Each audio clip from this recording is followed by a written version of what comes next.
আসসালামু আলাইকুম। নতুন একটি ব্লগ দেখার জন্য আপনাদের সবাইকে স্বাগত জানাই। কাছে এবং দূরে, দেশ এবং দেশের বাহিরে যে যেখান থেকে আমার আজকের এই ভিডিওটি দেখছেন, আশা করছি আল্লাহর রহমতে সবাই ভালো আছেন। আলহামদুলিল্লাহ, আমরাও ভালো আছি। গতকালকে কিছু জমে থাকা কাজ ছিল, যেগুলো না করলেই নয়, তো সকাল সকাল ওই কাজগুলো শুরু করে দিয়েছি। বাজার তো গুছিয়ে নিয়েছি, কিন্তু কোথায় কোনটা রাখবো সেগুলো আর গোছানো হয়নি। তো আস্তে আস্তে করে সকালের দিকে এই কাজগুলো নিয়েই শুরু করছি। তো এখানে তেলও শেষ হয়ে গিয়েছিল। এই ধরনের কাজগুলো কিন্তু ছোট দেখালেও সময়টা বেশ অনেকক্ষণই লাগে। টুকটাক করে এই ধরনের রিফিলের কাজগুলো আমি রান্নার পাশাপাশি বা অন্যান্য কাজ করার সময় যখন হাতে কিছুটা সময় পাই, তো এই কাজগুলো গুছিয়ে নিই। অনেকদিন যাবতই ভাবছি যে তেল নিয়ে নিব, আসলে নেওয়া হচ্ছে না। এই ধরনের রিফিলের কাজগুলো মোটামুটি সপ্তাহখানেক একবার নিয়ে নিলে চলে যায়। তো তেলটা তার থেকে একটু বেশি সময়ও চলে যায়, বেশ অনেকখানি তেল কিন্তু একসাথে নেওয়া যায়। এর জন্য দেখা যায় কি কিছুদিন পর পর আমি এই কাজটা করে নিই, হাতে কিছুটা সময় নিয়েও করতে পারি। আমাদের জীবনটা খুবই ছোট, কিন্তু জীবনের গল্পটা অনেক বেশি বড়। জীবনের সুখ চাওয়াটা অনেক বেশি সহজ, কিন্তু পাওয়াটা বড্ড কঠিন। কারো ক্ষেত্রে জীবনে না পাওয়া শখগুলো পূরণ হয়ে যায়, কারো ক্ষেত্রে হাজার চাওয়া সত্ত্বেও কিছু কিছু শখ থেকে যায়, ভালো লাগা থেকে যায়, যেগুলো কখনো পূরণই হয় না। তারপর কি করি আমরা? ভাগ্যের উপরেই ছেড়ে দিই, যে ভাগ্যে যা আছে তাই হবে, সেটাই মেনে নিয়ে সামনের দিকে এগিয়ে যাই। ওই তো ভাগ্যে যা আছে সেটাই হবে। ওই যে উপরওয়ালা আছেন, তিনি আমাদের ভাগ্য নির্ধারণ করে রেখেছেন। যার ভাগ্যে যতটুকু আছে সে ঠিক ততটুকুই পাবে, তার ভাগ্যেরটা অন্য কেউ নিতে পারবে না। তো এই ভরসাতেই না আমরা সামনের দিকে এগিয়ে যাই বা জীবনের পথ চলাকে আরও বেশি সহজ করতে পারি। তো সংসার জীবনটাও না এরকমই, দেখবেন কখনো হতাশা আসে, কখনো ভালো লাগা থাকে। প্রতিদিনের একই কাজ, একই কর্মব্যস্ততা, জীবন কেন যেন মাঝে মধ্যে প্রিয় জায়গাতেও নিঃশ্বাস বন্ধ হয়ে যায়। প্রিয় মানুষ আর প্রিয় জায়গা সবসময় কিন্তু এক থাকে না। একটা সময় প্রিয় জায়গাতেও নিঃশ্বাসটা বন্ধ হয়ে আসে। যতই ভালো লাগার জায়গা হোক, যতই প্রিয় জায়গা হোক, জায়গার মধ্যে ভিন্নতা না আনতে পারলে জীবনটা খুবই অসহ্য মনে হয়। তারপর আবার সময়ের সাথে সাথে আস্তে আস্তে ঠিক হয়ে যায়। আসলে আমরা মানুষ, হতাশাগ্রস্ত আমরা খুব সহজে হয়ে যাই। যখন জীবনের প্রতি কোনো অভিযোগ, কোনো খারাপ লাগা থাকবে না, তখন দেখবেন জীবন অনেক বেশি সুন্দর থাকবে।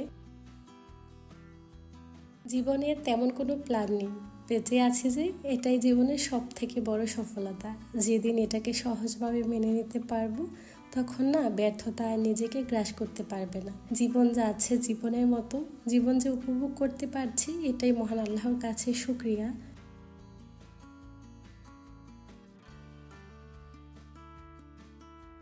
হুমায়ুন আহমেদ স্যারের একটা লেখা পড়েছিলাম, যে লেখাটা এরকম ছিল: যদি তাকে মনে পড়ে কল করো, যদি কাউকে দেখতে ইচ্ছে করে কল করে জানিয়ে দিও, যদি কাউকে ভালোবাসো তাকে বলে দিও যে আমি ভালোবাসি।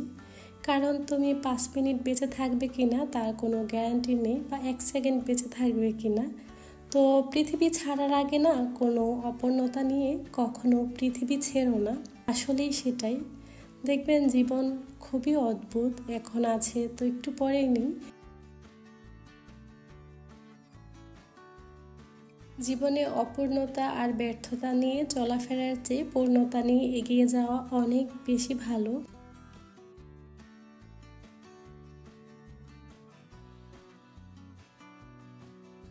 মানুষ হয়ে আমরা চলাফেরার ক্ষেত্রে অনেক মানুষের সাথেই দেখা হয় বা অনেক মানুষের সাথে কথা হয়।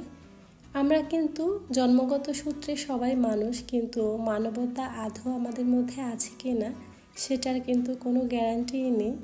সর্বোত্ত মানুষ তো তারাই যারা তাদের কথার প্রভাব অন্যদের হৃদয়ে বা মনে কিভাবে নিবে বা কিভাবে কতটুকু আঘাত করবে, একটা কথা বলার আগে সেই চিন্তাটুকু করে।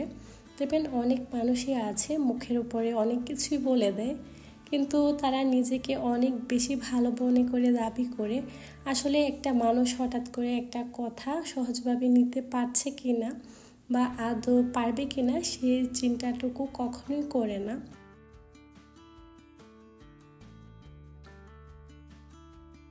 কথা বলতে বলতে অনেক কথাই না চলে আসে, মনে যত কথা আছে সবগুলো একেবারে মন খুলে আপনাদের সঙ্গে বলতে পারি। এর জন্যই না এখানে কাজ করি বা আপনাদের সঙ্গে টুকটাক ভিডিও শেয়ার করি। এর বাইরে যে তেমন কিছু একদমই না। নিজের মন খারাপ থাকলে বা ভালো না লাগলে আপনাদের সঙ্গে যখন কথা বলি তখন আমার খুব ভালো লাগে। জানি না এতক্ষণ অবধি ধৈর্য সহকারে আপনারা আমার ভিডিওটা দেখছেন কি না। যদি দেখে থাকেন আর ভিডিওটা দেখা শেষ করে যদি কোথাও কোনো অংশ ভালো লেগে যায় তো প্লিজ আপনি চাইলে ভিডিওতে একটা লাইক দিয়ে ভিডিওটি কন্টিনিউ করতে পারেন। আর যারা আমার চ্যানেলে আজকে নতুন প্রথম ভিজিট করছেন, ভিডিওটা দেখে ভালো লেগে গেলে তো চাইলে আপনি চ্যানেলটিকে সাবস্ক্রাইব করতে পারেন। আর অবশ্যই সাথে একটা লাইক দিতে ভুলবেন না। আশা করছি এই কাজটি অলরেডি করে নেবেন। আর যারা এই কাজটি অলরেডি করে নিয়েছেন আপনাদের সবাইকে অসংখ্য ধন্যবাদ। আর যারা নীরবে আমাকে এভাবে সাপোর্ট করে যাচ্ছেন, আমার ভিডিওগুলো দেখছেন ধৈর্য সহকারে, আপনাদের সবার প্রতি রইল অনেক অনেক দোয়া ও ভালোবাসা। আপনারাও আমার জন্য দোয়া করবেন।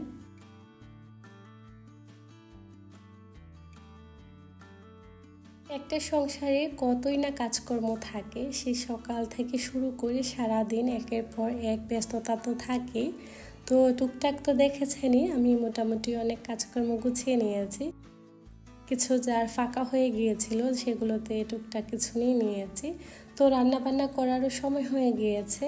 এই কাজগুলো করতে করতে বেশ অনেকটা সময় চলে যায়। তো এখানে আমি আজকে রান্না করার জন্য একটা লাউ নিয়েছিলাম, ভাবছিলাম যে লাউ দিয়ে মাছ দিয়ে রান্না করব। পরে দেখলাম যে লাউটা না অতটা ভালো পড়েনি, কেমন যেন পাকা লাগছিল। তো প্রায় সময় এখানকার লাউগুলো কিনতে গেলে দেখি যে ভালো পড়ে না, তবে মাঝে মধ্যে আবার বেশ ভালোই হয়।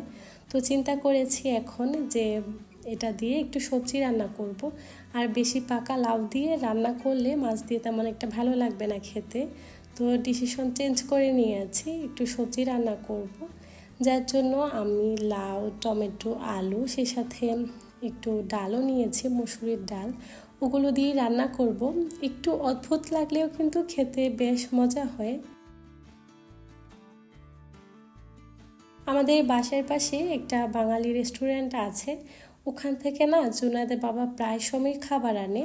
তো দেখি ওরা সব সময় খাবারের সাথে এরকম একটা সবজি দেয় যেটাতে অনেক কিছুই থাকে, খেতেও মাশাল্লাহ বেশ মজা হয়। তো ওটা থেকেই না আমার ইচ্ছে করলো যে আমিও একদিন বাসায় ট্রাই করি। তবে এর আগে না আমি অনেকবার রান্না করেছি, যেহেতু বয়স এখন দিচ্ছি, অনেক বেশি মজা হয়। আপনারাও বাসায় ট্রাই করে দেখতে পারেন, আশা করছি ভালো লাগবে। তবে একেবারে কচি লাউ দিয়ে রান্না করলে কিন্তু তেমন একটা ভালো লাগবে না, একটু আধা পাকা হলে তখন বেশি মজা হয় আর কি। তো এই তো এখানে আমি লাউ নিয়েছি, টমেটো নিয়েছি, আর সাথে একটু করে আলুও নিয়েছি। মোটামুটি আমি যেই তরকারি রান্না করি না কেন আলু দেওয়ার চেষ্টা করি, আমার বাসার মোটামুটি সবারই এটা পছন্দ আর কি। লাউটাকে ছিলে নেওয়ার পর এটাকে আমি খুব ভালোভাবে পরিষ্কার করে নিয়েছিলাম। তারপর এরকম ছোট টুকরো করে কিউব করে কেটে নিয়েছি, সেই সাথে টমেটোগুলোকেও কেটে নিলাম। তারপর একটা হাঁড়িতে সামান্য পরিমাণে কিছুটা মসুরির ডাল নিয়েছি, ওগুলোকে ভালোভাবে ধুয়ে পরিষ্কার করে নিয়েছি। আগে থেকে যে সবজিগুলো কেটে রেখেছিলাম ওগুলো দিয়ে দিয়েছি, সাথে টমেটোগুলোকেও একসাথে দিয়ে দিলাম। এরপর এর মধ্যে আমি সামান্য পরিমাণে আদা রসুন বাটা দিয়ে দিচ্ছি। পাশাপাশি যেসব রান্নার বেসিক মশলা থাকে, হলুদ মরিচের গুঁড়া, তো ওগুলো একটু একটু করে সব ধরনের মশলা দিয়ে দিচ্ছি। প্রথমে হলুদ, তারপর মরিচ, সামান্য একটু ধনে গুঁড়া, একটু কারি পাউডার, ওগুলো দিয়েই আমি এটাকে ঢাকনা দিয়ে ঢেকে বেশ কিছুটা সময়ের জন্য রেখে দিব।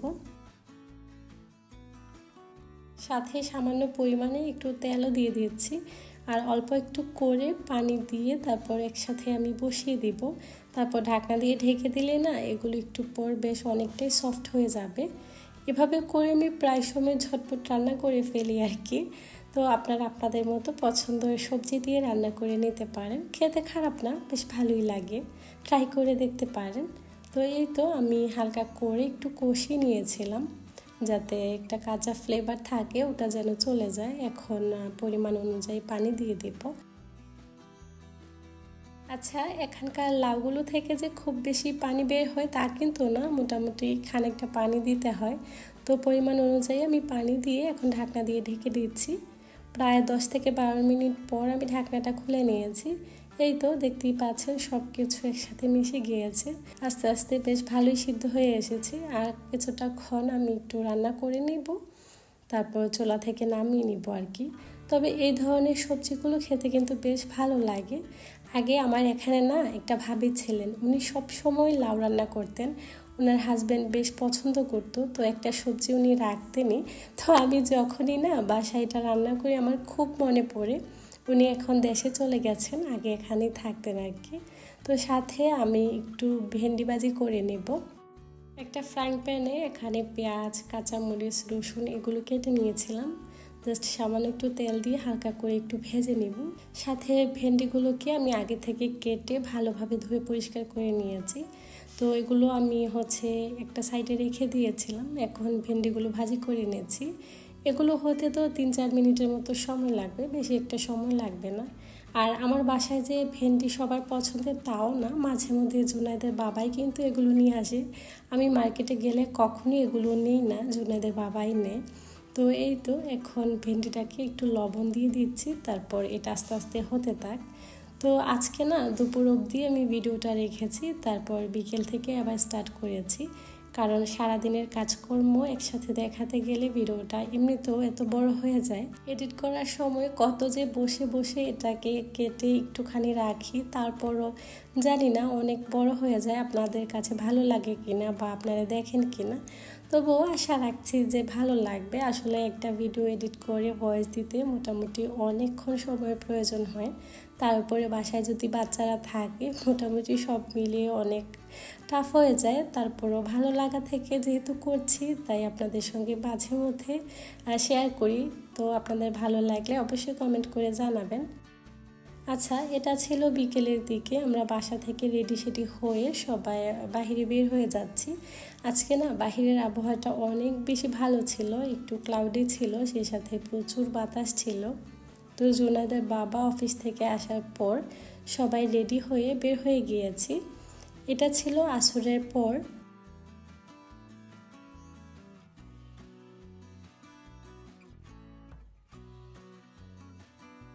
আমরা চলে এসেছি এই তো সাগর পাড়ে। এটা না জীবনের সব থেকে শান্তির একটা জায়গা, যেখানে আসলে এত ভালো লাগে, মনে হয় যে সব টেনশন এই যে সাগরের ঢেউয়ের সাথে মিশে চলে যায়। কি সুন্দরভাবে যে ঢেউগুলো আসছিল, আর সাগর একদম উত্তাল ছিল, আর এত বাতাস ছিল, সব মিলিয়ে আলহামদুলিল্লাহ খুব সুন্দর একটা পরিবেশ ছিল। প্রায় সময় আবহাওয়াটা একটু ডিফারেন্ট হলে জুনাইদের বাবা হুট করে আমাদেরকে এভাবে নিয়ে আসে যে চলো ঘুরে আসি। তো এই তো এখানে বেশ কিছুটা সময় কাটাবো।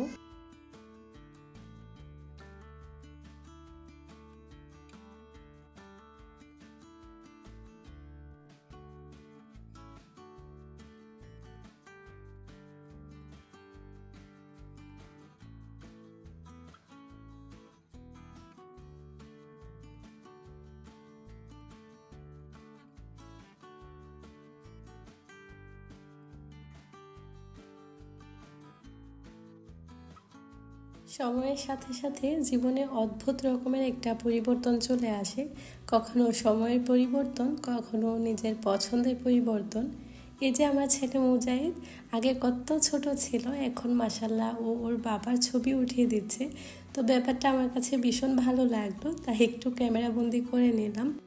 বাচ্চাদের এইরকম ছোট ছোট কাজগুলো মাঝে মধ্যে মা বাবাদের মনে এত আনন্দ দেয়। আলহামদুলিল্লাহ সব কিছুর জন্য আপনারা আমার বাচ্চাদের জন্য দোয়া করবেন। আর এই যে ভিডিও ক্লিপটা দেখতে পাচ্ছেন, এটা আমার ছেলে জুনাইদ। আমি বসেছিলাম আমার মতো করে, সে এখানে আমার ভিডিও করছিল। আমি কিন্তু চাইলে না দিলেও পারতাম, তারপরও ওই যে থাকে না কিছু কিছু ভুল মজার স্মৃতি হয়ে, তো আমি স্মৃতি হিসাবে রেখে দিতে চাচ্ছিলাম। ও প্রায় সময় দেখে যায় আমি একটু ভিডিও করি, তো ওটা থেকেই ও ভাবছে যে আমার ফোনটা যেহেতু আমার হাতে একটু ভিডিও করে নিই। তো এখানে আমরা বসেছিলাম আর জুনাদের বাবা গিয়েছিল। এটার পাশে একটা বারিস্তা ক্যাফে ছিল, ওখান থেকেই আইসক্রিম নিয়ে এসেছিল। একটা ছিল প্যাশন ফ্রুটসের আর একটা ছিল ভ্যানিলা বাটারস্কচের। খেতে অনেক বেশি মজা হয় এই আইসক্রিমগুলো, আমাদের এখানে আসলে প্রায় সময় খাওয়া হয়, একদম সাগর পাড়ের সাথেই। আজকের ভিডিওটা এ পর্যন্তই। সবার সুস্বাস্থ্য কামনা করে এখানে বিদায় নিচ্ছি। আল্লাহ হাফিজ।